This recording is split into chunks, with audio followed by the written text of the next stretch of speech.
नमस्कार, बहुत स्वागत है आपका। आप देख रहे हैं यूपी मांगे उत्तर। आपके साथ में हूं राम मोहन शर्मा। पिछले 3 दिनों में योगी सरकार एक के बाद एक भ्रष्टाचार के मामलों में कार्रवाई कर रही है। मंगलवार को आईपीएस अधिकारी अभिषेक दीक्षित को सस्पेंड किया गया, तो बुधवार को महोबा के एसपी मणिलाल पाटीदार को सस्पेंड किया गया। भ्रष्टाचार के आरोप में सस्पेंड दोनों अधिकारियों की संपत्ति की जांच के आदेश भी जारी हो चुके हैं। और आज पल्स ऑक्सीमीटर की खरीद में गड़बड़ी के मामले में सीएम ने एसआईटी के गठन और जांच के आदेश जारी कर दिए। इसके अलावा सीएम के निर्देश पर शाहजहांपुर में विजिलेंस ने कार्रवाई की है। दूसरे लफ्जों में कहें तो सीएम ने कार्रवाई के जरिए साफ संदेश दिया है कि भ्रष्टाचार किसी भी कीमत पर बर्दाश्त नहीं किया जाएगा। लेकिन सवाल उठता है कि क्या सूबे के अधिकारी कर्मचारी सबक लेंगे, भ्रष्टाचार से तौबा करेंगे? चर्चा इसी मुद्दे पर हम करेंगे। पहले एक रिपोर्ट आपको दिखाते हैं, फिर अपने मेहमानों से समझने की कोशिश करेंगे कि आने वाले वक्त में इस कार्रवाई का क्या असर होगा।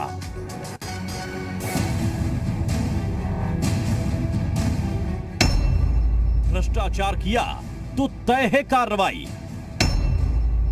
महोबा और प्रयागराज के कप्तान करेंगे किए की भरपाई। पहले सस्पेंड किए गए, अब संपत्ति पर जांच आई। उत्तर प्रदेश में करप्शन करने का अंजाम बुरा होगा। यूपी के सीएम ने एक बार फिर अपनी कार्रवाई से यह संदेश दे दिया है।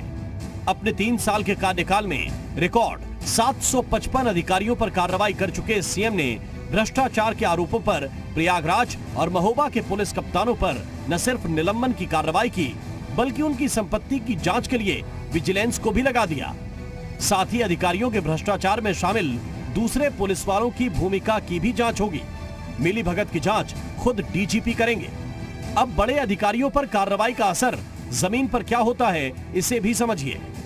प्रयागराज के नए पुलिस कप्तान सर्वश्रेष्ठ त्रिपाठी ने चार्ज संभालते ही 2 थानों के प्रभारी इंस्पेक्टर और तत्कालीन एसएसपी के स्टेनो को सस्पेंड कर दिया। तो महोबा के पुलिस कप्तान बने अरुण श्रीवास्तव ने 2 थाना प्रभारियों सहित 1 सब इंस्पेक्टर और 1 सिपाही को सस्पेंड किया है। यानी मैसेज नीचे तक लाउड एंड क्लियर है कि करप्शन करोगे तो नपोगे। करप्शन और क्राइम पर उत्तर प्रदेश की योगी आदित्यनाथ की सरकार जीरो टॉलरेंस की नीति पर काम कर रही है। कुछ जिलों के कुछ ग्राम पंचायतों से थर्मामीटर और ऑक्सीमीटर की खरीद पर सवाल खड़े हुए थे, जिस पर एसआईटी जांच के आदेश दिए गए हैं। पूर्व में ही गाजीपुर और सुल्तानपुर के डीपीआरओ को निलंबित किया गया है। एसएसपी प्रयागराज और एसपी महोबा को भी भ्रष्टाचार के आरोप में निलंबित करके उनके ऊपर विजिलेंस इंक्वायरी बैठाई गई है।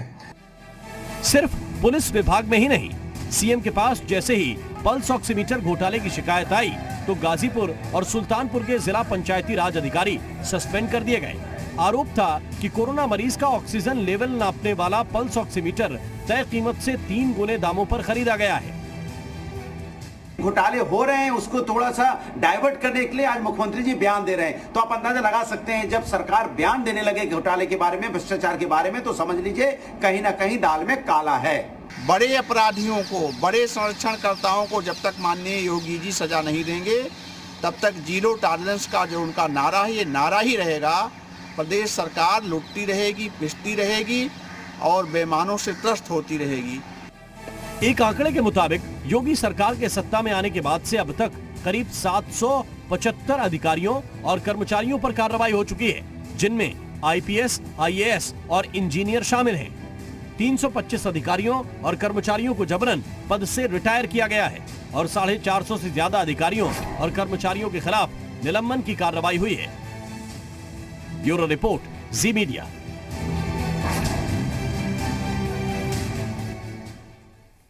और आइए चर्चा की शुरुआत करते हैं। इस वक्त एक खास पैनल हमारे साथ जुड़ा हुआ है। पहले मेहमानों से आपका परिचय कराएं और फिर चर्चा की शुरुआत करेंगे। आनंद स्वरूप शुक्ला जी इस वक्त हमारे साथ जुड़ गए हैं। आप मंत्री हैं उत्तर प्रदेश सरकार में। बहुत बहुत स्वागत आनंद स्वरूप शुक्ला जी आपका। हमारे साथ समाजवादी पार्टी के प्रवक्ता आईपी सिंह साहब जुड़े हुए हैं। सिंह साहब आपका भी बहुत स्वागत है। अजय वर्मा जी हमारे साथ मौजूद हैं कांग्रेस पार्टी का पक्ष रखने के लिए। अजय वर्मा जी आपका बहुत स्वागत है। पूर्व आईएएस अधिकारी विजय शंकर पांडे जी हमें ज्वाइन कर रहे हैं। पांडे जी आपका भी बहुत स्वागत है। और अभिषेक चौधरी जी हमारे साथ हैं। आप सुप्रीम कोर्ट के एडवोकेट हैं। चौधरी जी आपका भी बहुत बहुत स्वागत।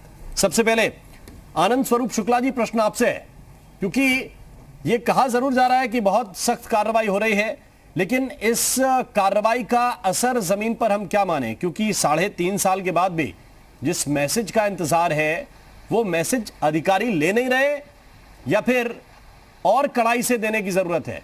क्योंकि एसपी प्रयागराज के हों या महोबा के, आपको आज सस्पेंड उन्हें करना पड़ रहा है। इसके बाद जो नए एसपी वहां ज्वाइन कर रहे हैं, उन पुलिस कप्तानों ने कई दरोगाओं को सस्पेंड किया है। तो जब बड़े बड़े अधिकारियों तक मैसेज, इसका मतलब स्पष्टता से पहुंच नहीं रहा जो आप देना चाह रहे हैं।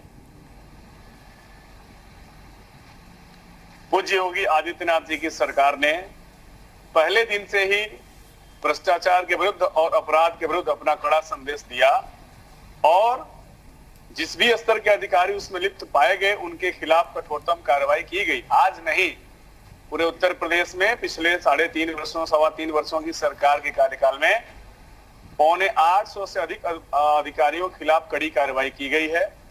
कुछ को अनिवार्य सेवानिवृत्ति दी गई है, किसी को निलंबित किया गया है, और आज भी लोगों के बीच में, पब्लिक में, जनता में योगी सरकार के भ्रष्टाचार के विरुद्ध कार्रवाई की गूंज है। विपक्ष के पास कोई विषय नहीं रहता है, समय समय पर इस प्रकार की बातें वो लोग उठाते रहते हैं। ठीक है, आईपी सिंह साहब क्या कहेंगे? क्योंकि कार्रवाई हो रही है, अगर मामले सामने आ रहे हैं तो।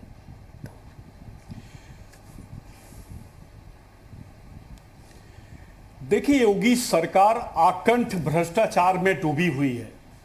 जब उत्तर प्रदेश और देश और दुनिया में कोरोना महामारी से लोग पीड़ित हैं, वैसे में भारतीय जनता पार्टी की सरकार इस आपदा में भी अवसर ढूंढने का काम किया। सबसे पहले देश में अगर देखा जाए तो पीपीई किट घोटाला खुलकर सामने आया।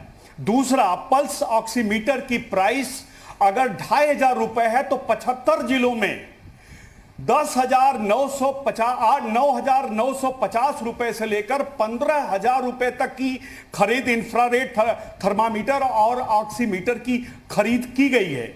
और इससे पहले उत्तर प्रदेश में जो सुपर सीएम है सुनील बंसल, उन्होंने खनन घोटाला किया। यहां तक कि जितनी भी ट्रकें चलती हैं उससे भी आज भी खनन में वसूली सीधे सीधे सुनील बंसल के माध्यम से होती है। उत्तर प्रदेश के अंदर आप सबको पता है कि बिजली विभाग के कर्मचारियों के भविष्य निधि का 22 मार्च 2017 के बाद 4,000 करोड़ रुपए का घोटाला हुआ, और यह घोटाला उत्तर प्रदेश सरकार के विद्युत मंत्री, मुख्यमंत्री और अधिकारियों की मिली भगत से हुआ। उसके बाद सूचना विभाग की एलईडी जो वैन चलती है, वो कहीं न कहीं एलईडी वैन के जगह मोटरसाइकिल, स्कूटर के नंबर से मोटा रकम की वसूली हुई।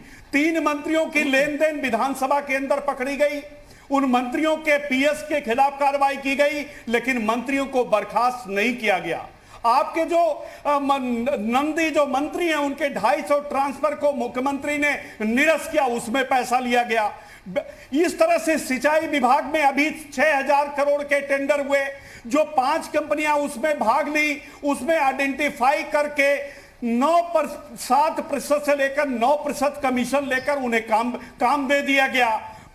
12,700 करोड़ का गड्ढा मुक्ति का काम उत्तर प्रदेश में पीडब्ल्यूडी विभाग ने किया, उसमें भी लूटपाट हुई और उसका कोई हिसाब किताब नहीं। सड़कें धुल गई, सड़कें टूट गई, कोई उसका आता पता नहीं है। तो जिस तरह से केशव मौर्य जो उत्तर प्रदेश के मुख्यमंत्री हैं, लखनऊ विकास प्राधिकरण, इलाहाबाद विकास प्राधिकरण पर सीधे मुख्यमंत्री के ऊपर भ्रष्टाचार का आरोप लगाया था, तो दोनों उप मुख्यमंत्री के ऊपर सीधे भ्रष्टाचार के आरोप लगते रहे। जिस तरह के हालात हैं वो बहुत ही चिंतनीय है, और इस आपदा में भी बीजेपी ने अवसर ढूंढने का काम किया है। विजय शंकर पांडे जी, योगी आदित्यनाथ से सीधे तौर पर समाजवादी पार्टी मांग करती है कि नैतिकता के आधार पर आप इस्तीफा दीजिए।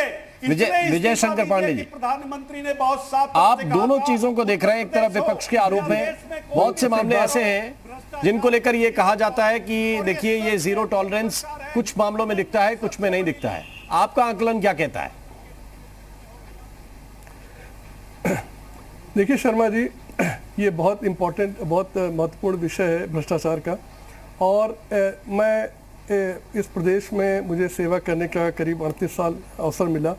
मैं आपसे ये मुझे कहने में कोई संकोच नहीं है कि शुरुआती दिनों से ही यहाँ प्रशासन में भ्रष्टाचार व्याप्त होने की जो दृश्य था वो साफ दिखने लगा था।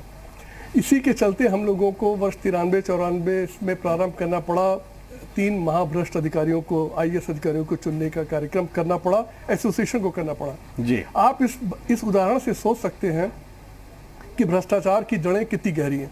देखिए, दुर्भाग्य की बात यह है कि जितनी भी सरकारें यहाँ पे आई, चाहे जिस पार्टी की, मुझे पार्टियों का नाम नहीं लेना क्योंकि मैं राजनीतिक व्यक्ति नहीं हूँ, लेकिन हर पार्टी की सरकार अपने समय में ये ढिंढोरा पीटती रही कि उसके समय में 0 टॉलरेंस अगेंस्ट करप्शन है और उसने भ्रष्टाचारियों के खिलाफ बहुत कार्रवाई की है। लेकिन जब वो हटती है तो दूसरी सरकार उनकी भ्रष्टाचार के बारे में जो जो कहानियां सुनाती है कि आदमी दंग रह जाता है। कहने का मतलब है कि सभी पार्टियों की, सभी सरकारों ने भ्रष्टाचार का मुद्दा बनाया और उसके आधार पर सत्ता में आई, लेकिन भ्रष्टाचारियों के खिलाफ कार्रवाई करने में वह कभी भी सफल नहीं हो पाई। इसके कारण आप सभी लोग अच्छी तरह जानते हैं। जो मुझे समझ में आता है वो मैं रखना चाहूँगा कि देखिए, राजनीति में दिक्कत ये हो गई है कि राजनीति शुद्ध नहीं रह पाई है जी। और जब राजनीति में बहुत ज़्यादा पैसे की, अवैध धन की जरूरत पड़ेगी तो आपका अवैध धन इन्हीं ठेकेदारों से, इन्हीं अफसरों से, इन्हीं बिचौलियों से, इन्हीं दलालों से आएगा। तो जैसे ही आप इस नेटवर्क में फंसते हैं तो वैसे ही जब आप कुर्सी पे बैठते हैं तो आप इनके खिलाफ किस मुंह से कार्रवाई करेंगे। जैसे अभी पूर्व वक्ता ने कई स्कैंडल्स की बात कही। देखिए, मुझे कहने में कोई संकोच नहीं, पिछले 15 साल की मैं बात कह सकता हूँ कि कोई भी सरकार का कोई भी ये निर्माण का विभाग रहा हो, चाहे PWD चाहे रहा हो, चाहे इरिगेशन रहा हो, हर टेंडर में एक मुश्त धनराशि कमीशन के रूप में ऊपर तक जाती रही और वही शिकायत आज भी कर रहे हैं। उससे पहले वाली सरकार में भी ये बहुत शिकायत थी, उससे पहले वाली सरकार में भी पूरी शिकायत थी, लेकिन किसी ने कुछ नहीं किया। दूसरा, खनन का, देखिए हर ट्रक पर पैसे की वसूली किया जाना हमारे प्रदेश का एक कल्चर बन गया और मैं 20 सालों से इसको देख रहा हूं और हर बार हंगामा होता है। देखिए, हाईकोर्ट तक मामला गया, CBI जांच तक हुई, लेकिन आज भी ट्रकों पर वसूली की जा रही है। आप देखें, जो बालू है मुफ्त निकलती है क्योंकि वो तो प्रकृति देती है, लेकिन उस बालू के दाम पिछले 10 सालों में आसमान छूने लगे, सिर्फ इसी बिचौलियों के कारण, इसी राजनीतिक भ्रष्टाचार के कारण और अधिकारियों की मिली भगत तो रहती। देखिए, अधिकारियों के बारे में मैं ये कहना चाहता हूँ कि ये तो नौकर हैं, इनसे आप भ्रष्टाचार कराना चाहोगे तो भ्रष्टाचार खूब जम के करेंगे और अगर आप इनसे ईमानदारी कराना चाहोगे तो ईमानदारी खूब करेंगे। ये किसी के नहीं है। कुछ ही लोग इसमें ऐसे होते हैं जो ईमानदार दिल से होते हैं, जिनको व्यवस्था भ्रष्टाचारी नहीं बना पाती। कुछ लोग ऐसे होते हैं जो भ्रष्टाचारी होते ही हैं, वो सुनते भी नहीं, उनको सेवा से निकाल देना चाहिए। बीच के लोग हवा देखकर रुक देखते हैं।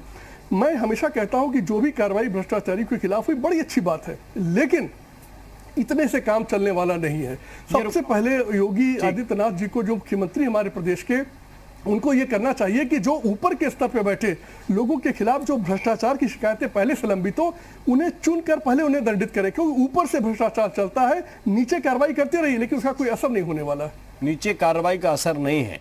अजय वर्मा जी, कांग्रेस पार्टी कैसे देख रही है विपक्ष में बैठे बैठे, क्योंकि ये दावा किया जा रहा है कि 850 अधिकारी उनके खिलाफ कार्रवाई की अब तक।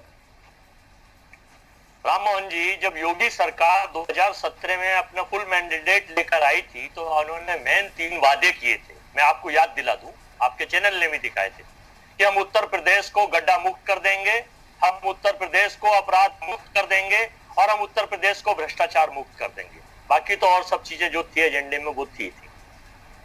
आज तक 17 से आज 2021 आने वाला है, उत्तर प्रदेश की सड़कों की हालात अगर मैं आपको हर जिले के वीडियो भेजूं, पूर्णतः गड्ढा युक्त है। नंबर 1।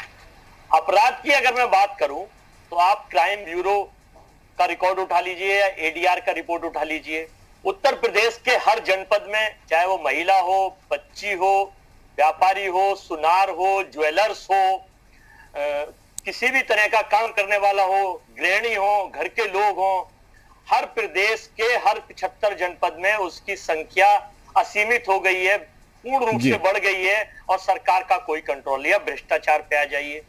25 करोड़ शायद पेड़ लगाए थे अभी। माननीय मुख्यमंत्री जी अगर सर्वे करा लें, अगर मैं मैं हिंदुस्तान छोड़ दूंगा अगर 5 करोड़ भी निकल आए वो। अरे भाई, पेड़ लगाने का आपने ठेका दिया है, पेड़ लगाते हैं नहीं है।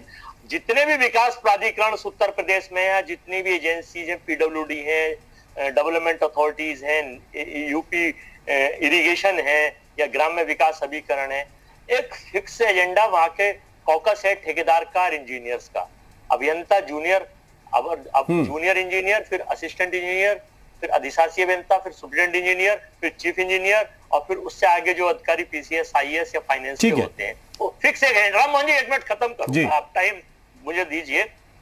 अब हम मांग करते हैं, मुख्यमंत्री जी कहते हैं कि साहब हम अपराधों के खिलाफ कार्रवाई कर रहे हैं जी। ये 24 करोड़ की आबादी का देश है, 75 जनपदों का देश है, क्या इसमें केवल 4-5 ही अपराधी हैं, वो भी चर्चित चेहरे जो टीवी पे दिखा के आप?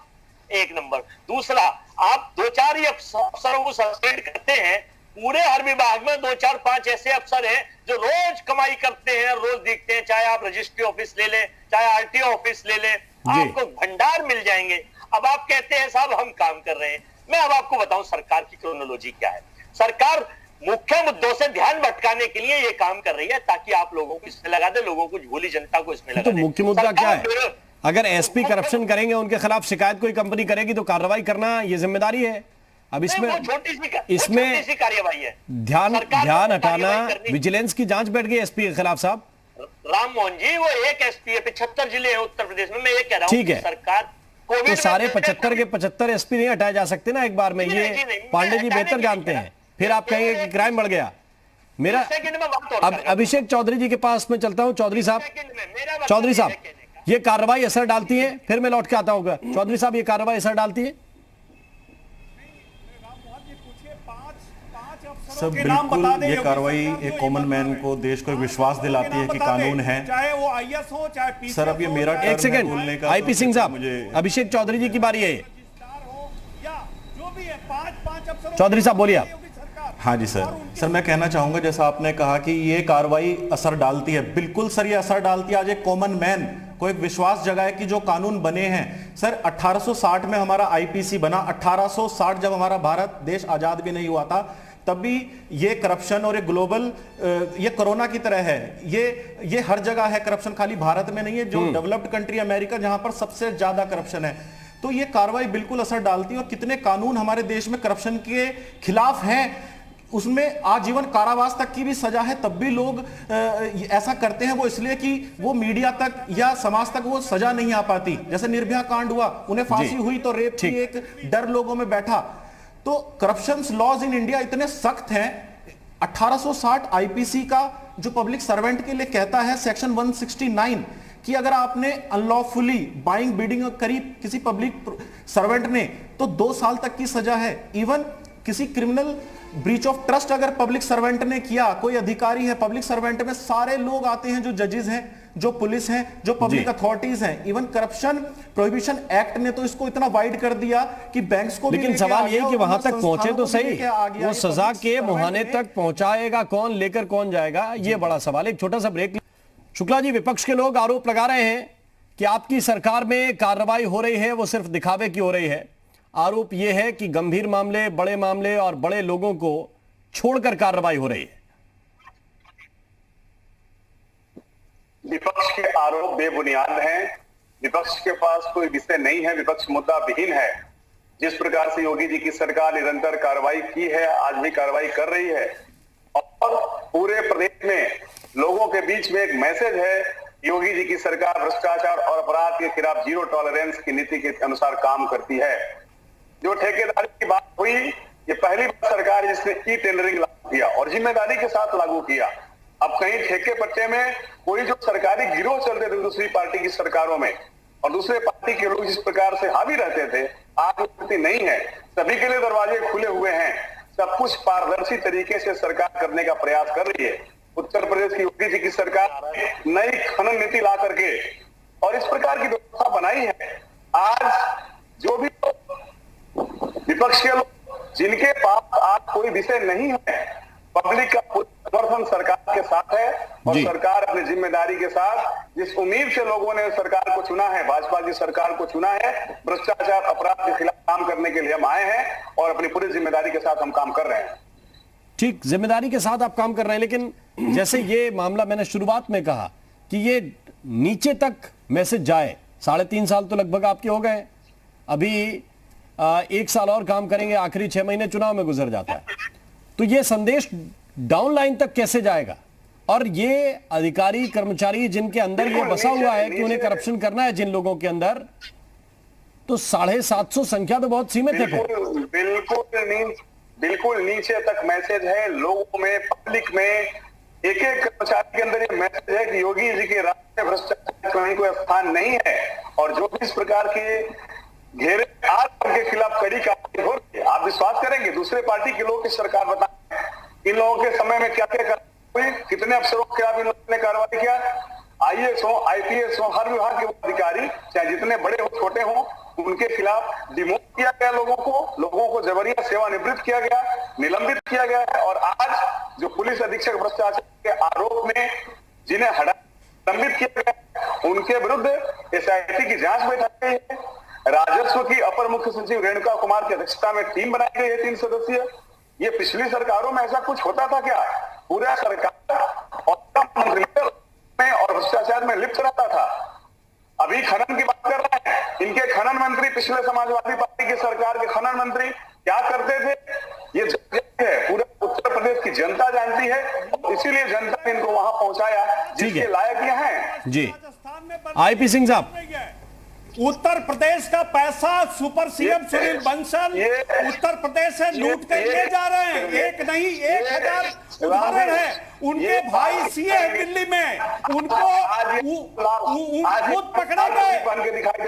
पकड़े गए थे वो, और ये एक नहीं हजारों विटनेस है। आज जितना ट्रांसफर पोस्टिंग होती है सब सुपर CM सुनील बंसल के इशारे पर होती है।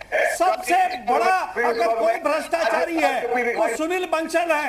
उसके बाद केशव मौर्य है, सिंचाई विभाग का मंत्री भ्रष्ट है। उसके बाद 2 दर्जन से ज्यादा मंत्रियों के ऊपर गंभीर आरोप है भ्रष्टाचार के।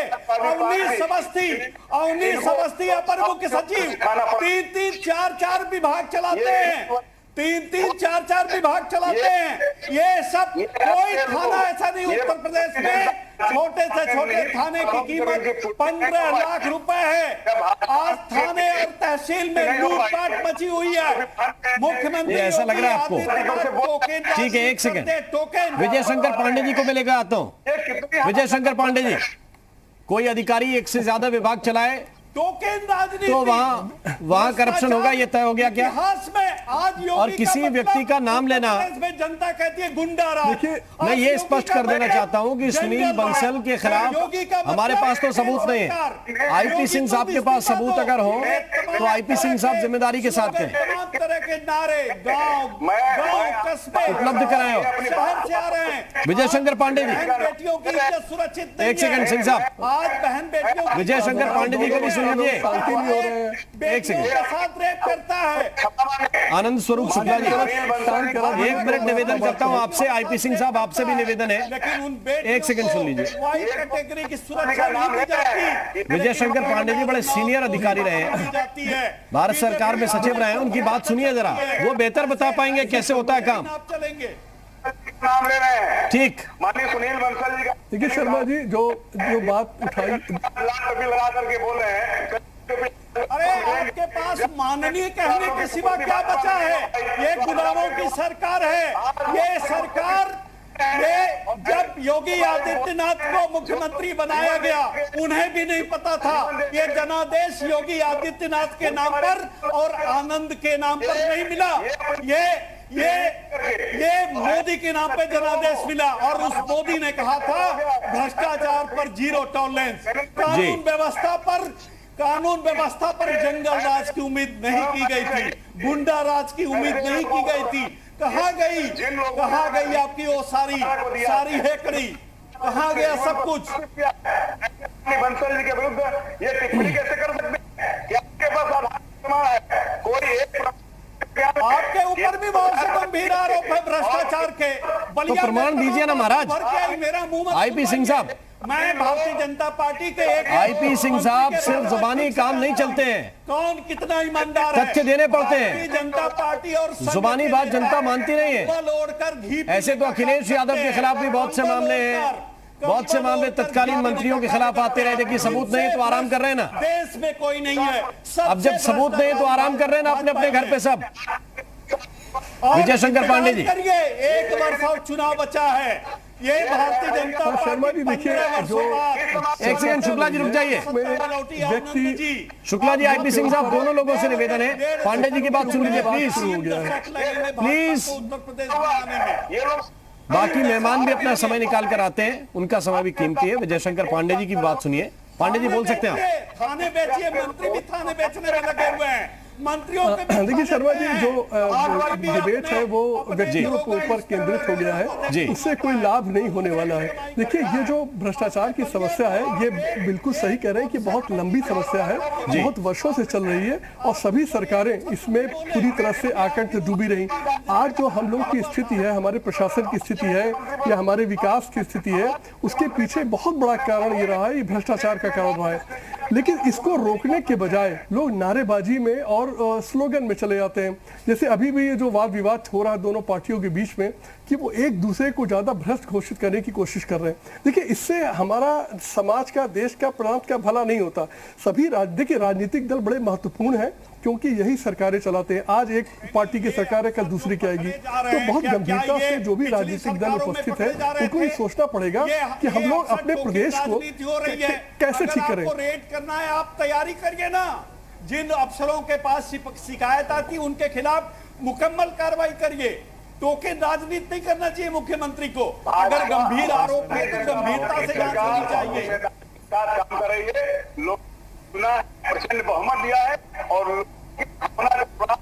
उत्तर प्रदेश योगी आदित्यनाथ जी की सरकार जिम्मेदारी के साथ ठीक हो गया। अब हो गया आईपी सिंह साहब, अब ठहर जाइए जरा। एक सीनियर ऑफिसर अपनी बात बता रहे हैं कुछ आपको, उनकी बात सुन लीजिए थोड़ा सा। ठीक, मंत्री जी अपनी बात को एक सेकंड, आप भी थोड़ा सा, सिंह साहब थोड़ा सा सब्र रखिए। मैं पांडे जी से यही बात कर रहा कि कुछ अधिकारियों पर या जो बलिया आपके जिले में हो रहा है उस पर बताइए ना। भ्रष्टाचार की बलि चढ़ गई एक बेटी, उस पर आप खामोश हैं, आपकी सरकार खामोश है। आप 75 जिले की बात मत करिए। बलिया में जो कानून व्यवस्था का हाल है, दिन दहाड़े लोगों की हत्याएं हो रही हैं, दिन दहाड़े लोगों को मारा जा रहा है, अफसर आत्महत्या करने को मजबूर हैं, उनकी हत्याएं हो रही हैं। उस पर आनंद शुक्ला खामोश है, उस पर आनंद शुक्ला की मिलीभगत है। ये है भारतीय जनता पार्टी की सरकार और उनके मंत्री। दोहरा चरित्र है आपका। देना पड़ेगा। सरकार आप मंजरी राय के बारे में बोलिए ना, मंजरी राय के बारे में बताइए। पूरा उत्तर प्रदेश और देश सुनना चाहता है कि एक अफसर बेटी कैसे उसका कत्ल हुआ, क्यों हुआ? क्या भाजपा के लोग शामिल नहीं थे? क्या उसे करोड़ों रुपए के फाइल? आईपी सिंह साहब, आपने तय कर लिया कि कत्ल हुआ? नहीं थी। आपने तय कर लिया कि कत्ल हुआ? आपने तय कर लिया कि कत्ल हुआ? अरे जब रिया पर तय कर दिया गया जो काम अदालत, तो आपने तय किया? देश की स्टूडियो में बैठ के तय आपने तय कर दिया ना? मैं पूछ रहा हूँ आपसे। तय कर दिया, मैंने तो नहीं किया। प्रधानमंत्री ने मैंने तो नहीं कहा कि रिया ने कत्ल किया। आरोप लगा रहे हैं, मैंने तो नहीं किया रिया ने। तो इस शो में आके क्यों बोल रहे हैं? उनके शो में बैठिए जाके, सटा है जो घोषित कर रहे हैं, जानकारी आती है। आईपी सिंह साहब, ये उनके शो में जाके कहिए जो कहते हैं कि रिया कातिल है। हमने तो एक बार भी नहीं कहा। मेरी जबान से आपने एक बार भी सुना हो तो बताइए। जो मामले डिबेट से भटक रहे हैं, जो मामले सरकार ध्यान भटकाना चाहती है पूरे देश का, मालूम है। सिंह साहब, आप रिया पे जाना चाहते हैं, हम करप्शन पे डिबेट करा रहे हैं, तो जब रिया पे डिबेट कराते हैं तो पूछते हैं करप्शन पे क्यों नहीं हो रही? बंद हो गए, उद्योग बंद, समस्या यही है ना, बंद हो गई। मिस्टर राज, जब रिया पे डिबेट होती है तो कहते हैं करप्शन पे क्यों नहीं कर रहे हो, और जब करप्शन पे डिबेट करो तो कहते हैं रिया पे बात करते हैं लोग। प्रधानमंत्री मोर को दाना खिला रहा है, इससे कैसे बनेगा अजय वर्मा, बताइए। एक बार चीन सीमा पर जो चल रहा है, एक बार उस पे बहस नहीं होती, एक बार विपक्ष जो मुद्दे उठाता उस पे बहस नहीं होती। ये हमारी चिंता का। सिंह साहब, थोड़ा सब्र कर लीजिए, थोड़ा सा सब्र कर लीजिए। अजय वर्मा बोल रहे हैं। वर्मा जी। ये राममोहन जी, मैं आपसे पहले कह रहा हूं कि सरकार बिल्कुल इस वक्त मुद्दों से, मेन मुद्दों से, जैसे रोजगार का मुद्दा उत्तर प्रदेश में फेलियर हो गई, महंगाई का मुद्दा, आज डीजल, पेट्रोल, गैस सिलेंडर, घर की महिला चूल्हा जलाने में किस कदर सोच रही है, कहां पहुंच गया, उस पर कोई चर्चा परिचर्चा नहीं हो रही है। कोविड के जो हाल है, जो आप आंकड़े देख रहे हैं कि साहब उत्तर प्रदेश में 5,000 7,000 केस आ रहे हैं, इससे दुगने तिगने केस आ रहे हैं। पहले तो जांच ही नहीं हो पा रही है, और जांच होने के बाद भी एक सेंसर जारी कर रखा है कि इससे ज्यादा बताया नहीं जाए। हिंदुस्तान में आप 90,000 और 1 लाख केस रोज आ रहे हैं।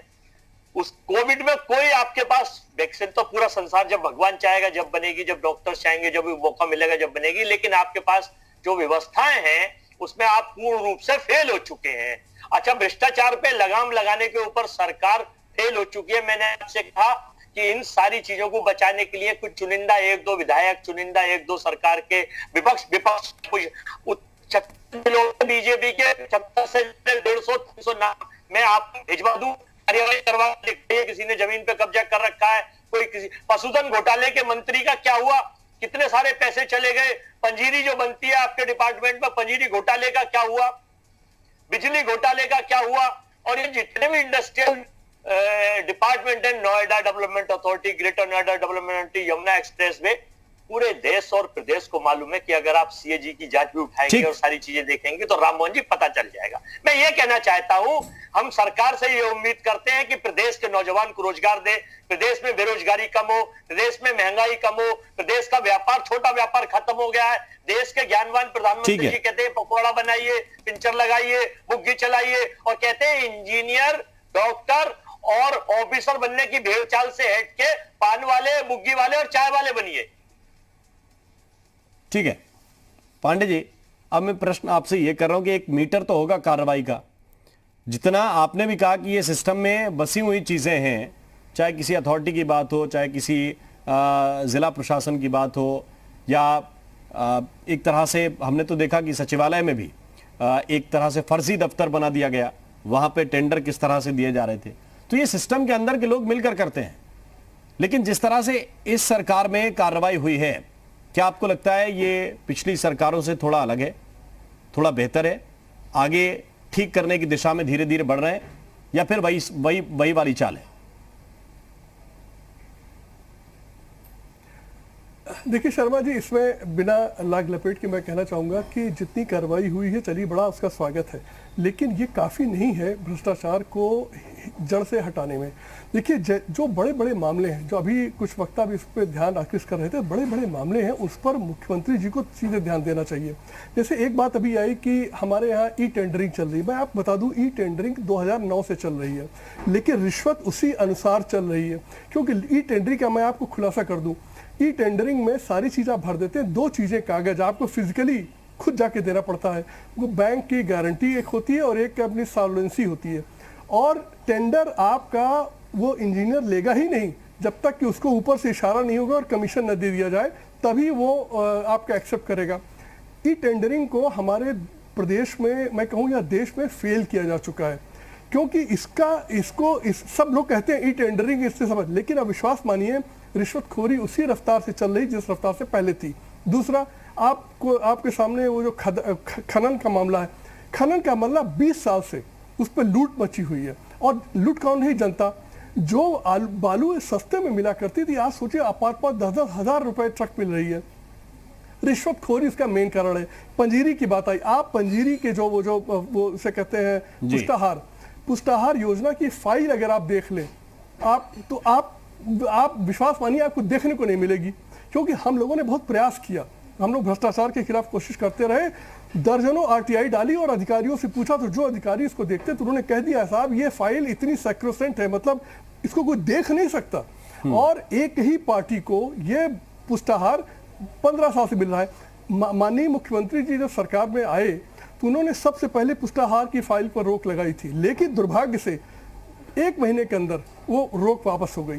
देखिए ये मामले बहुत गंभीर हैं, और इस पर मुख्यमंत्री जी को, अगर वो चाहते हैं कि भ्रष्टाचार समाप्त हो, उसमें कमी आए, जनता को मदद मिले, तो उन्हें बड़े बड़े मामलों को तुरंत हाथ लगाना पड़ेगा। और अगर वो नहीं कर पा रहे हैं किसी कारण से, राजनीतिक कारणों से, तो ये कार्रवाई करते रहे, इसमें कोई नुकसान नहीं, क्योंकि जो गलत है उसको दंडित करना पड़ेगा। लेकिन मैं ये बड़े दुख के साथ कहूंगा कि इससे कोई असर नहीं पड़ेगा और जनता की लाइफ में कोई फर्क नहीं पड़ेगा।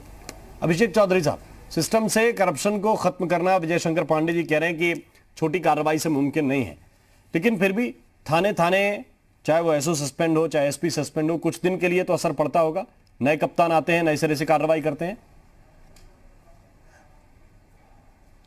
जो कानून है हमारे देश का करप्शन के खिलाफ, उसका एक प्रोसेस है। जैसे अभी सस्पेंड हुए हैं, अब 2 साल के अंदर पूरी इंक्वायरी कंप्लीट होगी, और वो ये ऑल इंडिया सर्विस है सर, इसमें सरकारें आती हैं सरकारें जाती हैं, ये लोग परमानेंट होते हैं। आर्टिकल 311 इनको प्रोटेक्शन देता है डिसमिसल रिमूवल की, जब तक कि सेंटर की सैंक्शन ना हो जाए। सर करप्शन लॉज में एक चीज बहुत महत्व है कि जब तक स्टेट गवर्नमेंट सैंक्शन ना करे सर, तब तक करप्शन के ऊपर नकेल नहीं डाली जा सकती। इसमें जो स्टेट गवर्नमेंट है उसका बहुत बड़ा रोल है, और उसका उद्देश्य जैसा सरकार का एक रोल है कि करप्शन फ्री एनवायरनमेंट बनाना, देश बनाना। तो अगर गवर्नमेंट इस पर सैंक्शन नहीं लेती, सस्पेंशन से ही स्टार्ट होता है, ये छोटा प्रोसेस ही उनका डिसमिसल या रिमूवल बनेगा। तो अगर ये कहना कि अभी तो सस्पेंड ही हुए हैं, तो सर सस्पेंड का मतलब ये होता है कि उनको एक छोटी पोस्टिंग दी जाएगी। अभी वो हेडक्वार्टर में पहुंचाए गए एज पर न्यूज़पेपर रिपोर्ट, उन्हें कोई भी बड़ा काम नहीं दिया जाएगा जिसमें भी टेंडर्स का या कोई भी जो बड़ा काम होता है उस पुलिस वाले को। तो हमारा जो कानून है अभी सस्पेंशन से स्टार्ट हुआ है, 2 इयर्स करप्शन के मामले में लिमिट है। ऑल इंडिया सर्विस रूल्स में 2 ईयर के अंदर इंक्वायरी कंप्लीट होगी, और इंक्वायरी कंप्लीट होने के बाद वो सेंटर के सामने जाएगी जो तय करेगी उनके आगे के डिसीजन को। मगर अभी जो हमारा केस हमारे सामने है ये यूपी का, ये भी सस्पेंशन वाले पे, हम डिसीजन पे नहीं जा सकते। वो इंक्वायरी तय करेगी, वो हम न्यूज चैनल पे यहां पर बैठ के उसका जजमेंट नहीं देंगे। वो कोर्ट, उसके लिए स्पेशल जजेस बैठे हैं इन मैटर्स के लिए, केवल इस मैटर्स के लिए ही, करप्शन के लिए ही स्पेशल जजेस बैठे हैं सर। ठीक, ये ऑल इंडिया जॉब है। आप ठीक कह रहे हैं कि ये नहीं कहा जा सकता कि ये कार्रवाई छोटी है, तो लोगों, लेकिन एक हर चीज का तरीका होता है, एक जांच का, जांच की व्यवस्था है सर, यही देश में लोकतंत्र है। सर अगर अचानक उठा के किसी अधिकारी को कहा जाए कि तुम्हारी नौकरी खत्म, तो वो भी मुमकिन नहीं है। और उन लॉस से सरकार भी बंधी हुई है, क्योंकि अधिकारी भी जाकर कोर्ट में खड़े हो सकते हैं कि देखिए हमारे खिलाफ गलत तरीके से कार्रवाई की जा रही है। बस सर तो एक सिस्टम को पर्सनल व्यू रखना चाहूंगा जी कि ये कार्रवाई लगातार होनी चाहिए, ये खाली अभिषेक दीक्षित तक या इस मैटर तक ना रहे, क्योंकि इसकी गूंज कुछ हफ्ते कुछ महीने तक रहेगी कि लोग लेने में और देने में हिचकिचाएंगे, मगर कुछ दिन बाद फिर चालू हो जाता है। बिल्कुल, ये आसान नहीं है कि आपने ऐसी चुटकी बजाई जीनी की तरह खत्म हो गया करप्शन। इसके लिए सतत कार्रवाई की जरूरत है, सख्त कार्रवाई की जरूरत है, और मैसेज छोटे सिर्फ थानेदार तक सीमित ना रहे, बड़े अधिकारियों तक जाएं, आईएएस अधिकारियों तक जाएं, तब जाकर थोड़ा बहुत असर दिखेगा। वो भी पूरा आप कह नहीं सकते। बहुत बहुत शुक्रिया, बहुत धन्यवाद आप सभी मेहमानों का हमारे साथ इस चर्चा में शरीक होने के लिए। आपका बहुत बहुत शुक्रिया, बहुत धन्यवाद। इसी के साथ यूपी मांगे उत्तर में अभी के लिए बस इतना है।